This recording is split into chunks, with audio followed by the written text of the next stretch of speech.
We are going to do a little bit of writing today, and I think you probably already drew a picture of a muskox on one page of your main lesson book with Miss Scala, and if you didn't, you can do that after on the next page. But on one of these two pages, so we just kind of finished up our Hebrew stories here, and we're going to do a spread here that's going to have a picture of a muskox, and it's also going to have our fibers kind of title page. So I'm going to draw my fibers title page over here, and I'm going to do some writing over here, but you can do your writing on the next page because I'm not going to have a picture of a muskox in mine. So for our title page, let's start with, we can use whatever, let me just think here. I think I want to do, I'm going to do some green in this area and some blue in this area. So maybe I want to use, maybe I'll use a purple for a border, and that'll kind of be set off for both of them.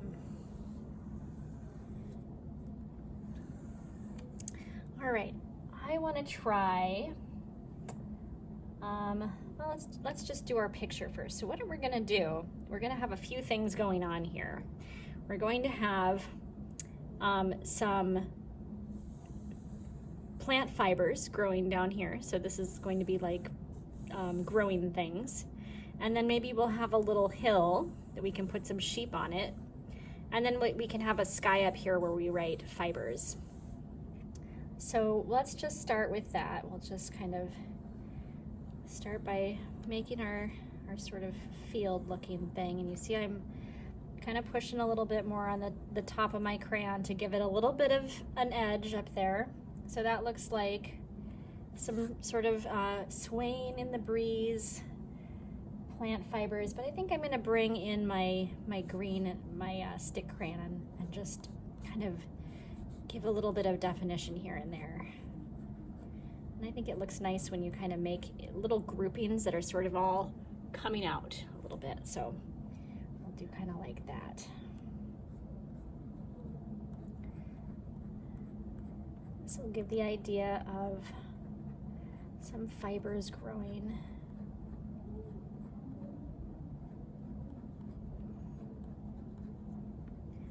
All right, and then we'll have, well, we have a we'll have a little sheep hill here, and they also like nice green grass to eat, but I'm not doing quite as much of a row thing. And then I think what I'll do to make it, to kind of set it off, I'm gonna give it a little bath of golden yellow to make it look really inviting, and then it'll also give me a little break in there from that. Now we have in our story, we have a little black sheep. So let's do a little black sheep up here on the hill. And so we're gonna kind of just start giving, I'm just kind of going in circles. And I'm gonna start with a little head. And the sheep head is kind of a triangle.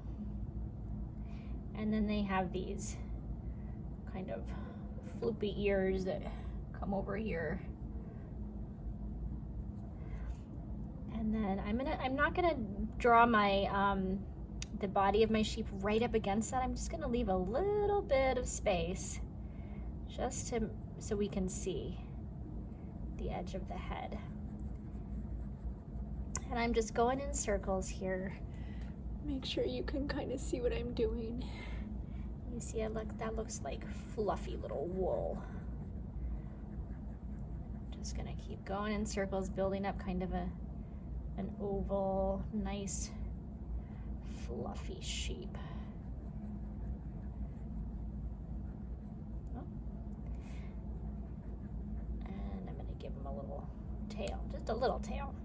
And then we've got little legs coming down. There's our little sheep. And then I'm going to give a nice blue sky up above, and this is the blue that's not the greenish blue, but just the very blue.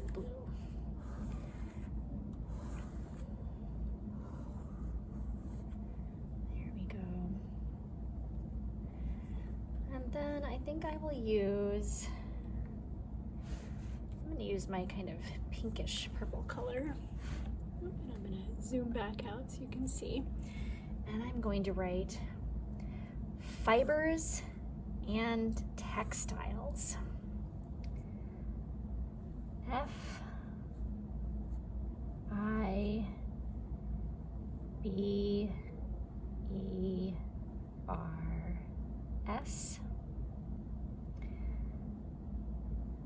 and A-N-D. I think what I'm going to do, since I have a lot of room here, like it's kind of over here and then this one comes here, I think I'm going to make textiles start here so it's going donk, donk, donk. I think that'll look nice. And when we title things, we don't have to capitalize the word and unless it's the very first word, but and would never be the very first word. So you almost never would capitalize and when it's in a title. And textiles, so textiles are like fabrics. T-E-X-T-I-L-E-S.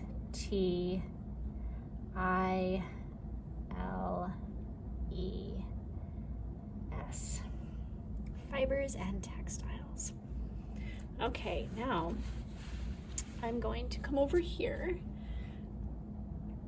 and I'm going to draw my border and give myself my boundary to write in. I think I'm just going to continue with this purple.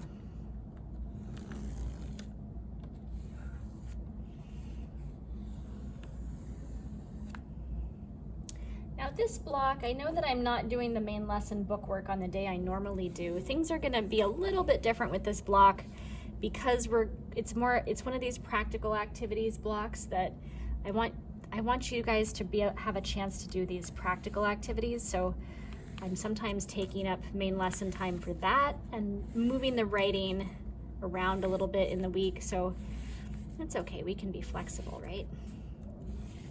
So I'm going to go ahead and put my lines. Now, if you're on a different page because you did a muskox, that is fine.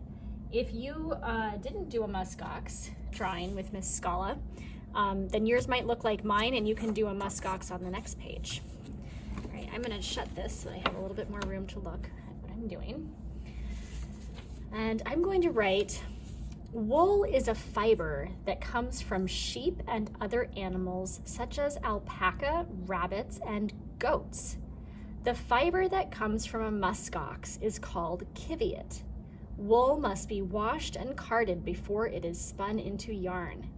Animal fiber can be made into warm clothing. That's a lot. I don't know if I'm going to fit it. I think I'll put as much as I can and I might stop if I feel like I've got too much. But you could always go on to the next page if you feel like you want to keep going and write a little bit more. You're always welcome to write more information if you have more information that you want to share. So keep that in mind. I'm just fine with you going to the next page and continuing to write and get out all your thoughts. I feel like that's a better thing than to feel like you didn't get to say everything you wanted to say. All right. Now, I mentioned something as I was just telling you what I'm going to write. I talked about goats. We haven't really talked about goats, but there are goats that have really long fiber, really long wool, and they make a kind of fiber called cashmere, and it's really, really soft. It's kind of like that Angora rabbit wool, very, very soft. But I didn't have an opportunity to get any cashmere for you, so maybe someday we'll take a look at some cashmere, but I didn't have any for you this time. But I wanted to put that in there because goats are another good source of wool. All right, I'm going to indent just a little bit, and I'm not going to write real big. I'm going to write pretty small so I can fit it in. Wool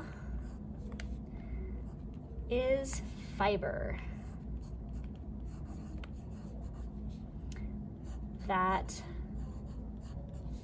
comes from sheep and other animals,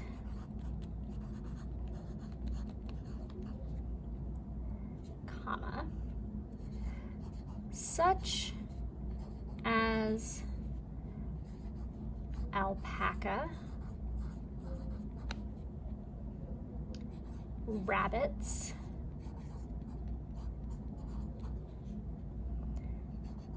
and goats. Now, you notice I have rabbits with an S and goats with an S, but I only have alpaca. The plural of alpaca is alpaca. It's like moose. We don't say moose and mooses or meese. We say moose. We have 2 moose in the yard. We've got 2 alpaca in the yard. Same kind of idea. Same with sheep. We have 1 sheep or we have 2 sheep. The fiber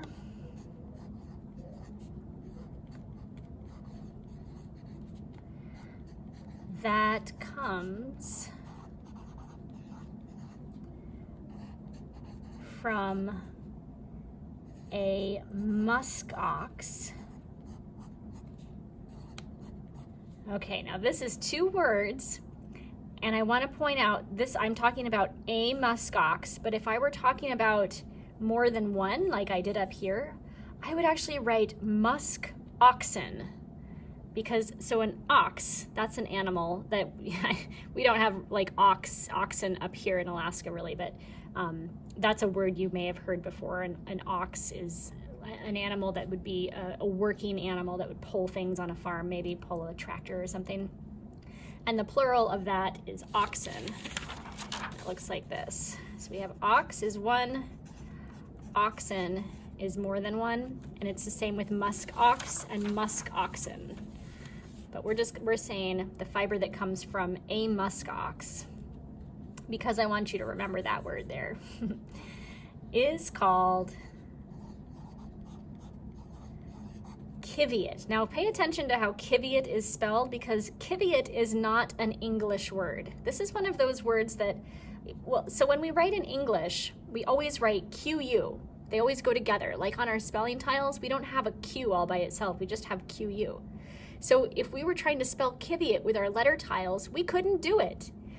Kiviot is an Alaska Native word. I think it's probably an Athabascan word, but I'm not quite sure which particular language it comes from. But it's spelled like this. It's spelled Q-I-V-I-U-T,